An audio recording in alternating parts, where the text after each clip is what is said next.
All right, Andrew's got us in the Forbidden Forest, which is where the Dark Arts Battle Arena is, which is part of the Deluxe and Digital Deluxe Edition. I love the way that the Dark Arts Battle Arena is actually part of the world. It's integrated into the world, so your experience is more immersive than just choosing an option from the main menu of the game or something like that. A reason to go to the Forbidden Forest. Exactly. There are many reasons to go to the Forbidden Forest, but he's also wearing the Dark Arts cosmetic set, and here he's pulling out the Thestral, which is part of that Dark Arts pack from the Deluxe and Digital Deluxe Edition. So we're going full Dark Arts here.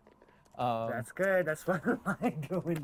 But I like this this battle arena. It is a great place to show off really combat in a big way, because it unlocks some interesting abilities for you and allows you to really play around with combat in a deep way. And is this like the only arena like this in the game where you can like practice? Yeah, so in the base game we have 2 combat arenas normally, and so everyone has access to those.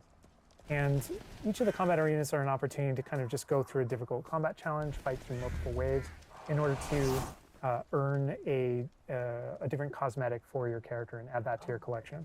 In the case of that's no different than the Dark Arts Battle Arena. That's also true, the combat arena.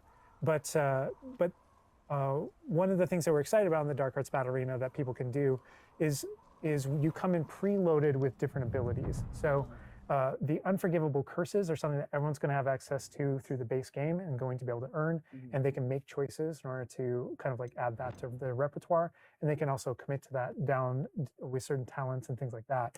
When you play the Dark Arts Combat Arena, you actually have access to all those things as kind of like a way to test them all. And so it's a chance to kind of like tour and play with the Dark Arts and decide whether or not that is a path that you kind of want to go down. But yeah, everyone has the same ability to explore the Dark Arts. This is just kind of like a way of previewing.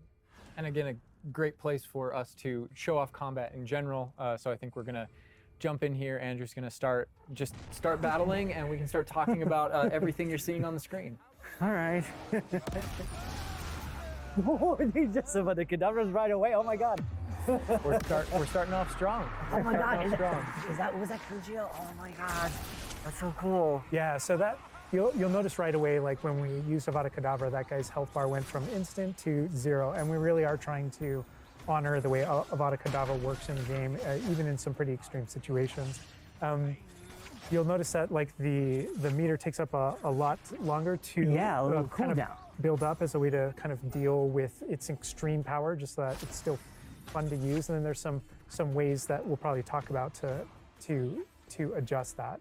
But I don't know. I don't know if there are things on the screen that you just have questions about. Well, like I see like little blue things popping from the enemies. Also, like that sign, well, it's like, so in the community we call it the ancient magic sign. I don't know if that's how it's called in the game. So the community is astute. So on the development side and in player facing in the game, we reference that as your ancient magic meter. Oh, so it is ancient magic. That is, yeah. So as your abilities in the game keep growing and you become exposed to some of the secrets about your own kind of mystery and your own abilities, you start unlocking new powers. So one of those powers, you'll see the R1 button appearing throughout the game. That's an ancient magic throw, we call it, that allows you to kind of like draw an object to you and fling it at an enemy. But whenever you see the R1 or the L1 plus R1 appear over somebody's head, that's an ability to cast a very devastating and powerful ancient magic spell to do a ton of damage against the character. I see. And the way that manifests itself depends on the type of enemy that you're fighting. And you'll see a wide variety of enemies in here that are pressuring the player in different ways. You'll notice there's abilities that kind of bubble up under the player as he's fighting that force him to move. And there's different ways that we want the player to kind of move around on the battlefield. And that's actually a good link to the ancient magic meter in general. And the reason why I say that is because as you're doing different things in combat, you're Portegoing and you're doing different abilities and you can kind of spec into it with your talents, there are different ways to get that meter to build faster and faster. But one of the most effective base ways to build up that meter fast, that way you can launch these devastating attacks whenever you want to, is to actually perform combos. So you see that combo appearing, and it's almost like your emotions are building up, and then basically that builds up enough that you can attack someone. But as the combo meter builds up, at some point you strike someone, and a piece of their magic kind of falls out of them. You'll see these blue orbs in the game world, and there's something that only you can see in the narrative, in the world.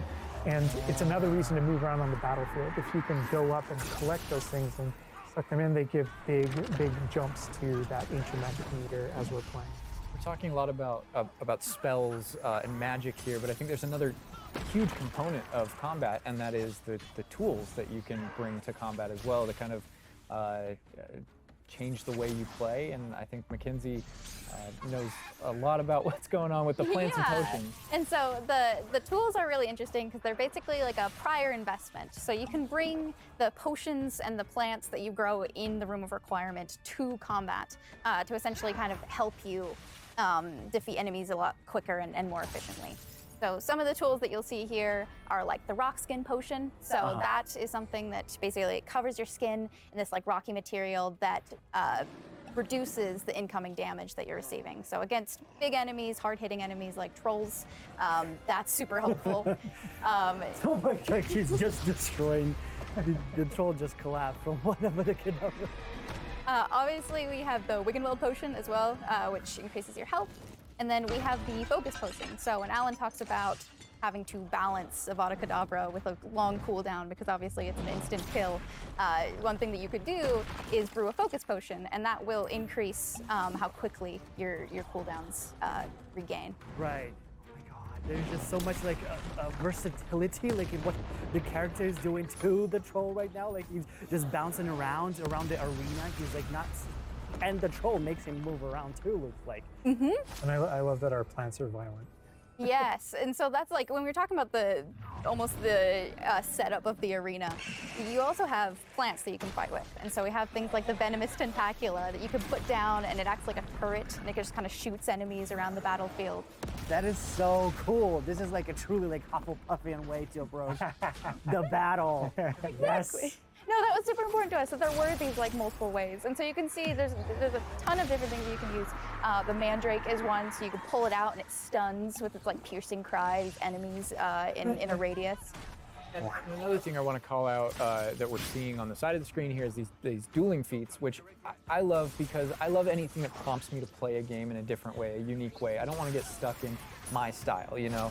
And so this is a way to, if you want to get stuck in your style, go for it. If you just want to blast people with spells, go for it. But we also want to have some things over here that may make you use certain plants or certain potions or block more or... Yeah, we mentioned the field guide challenges in the prior stream. And the field guide challenges, this is the way that the field guide manifests like challenges for you to do in combat.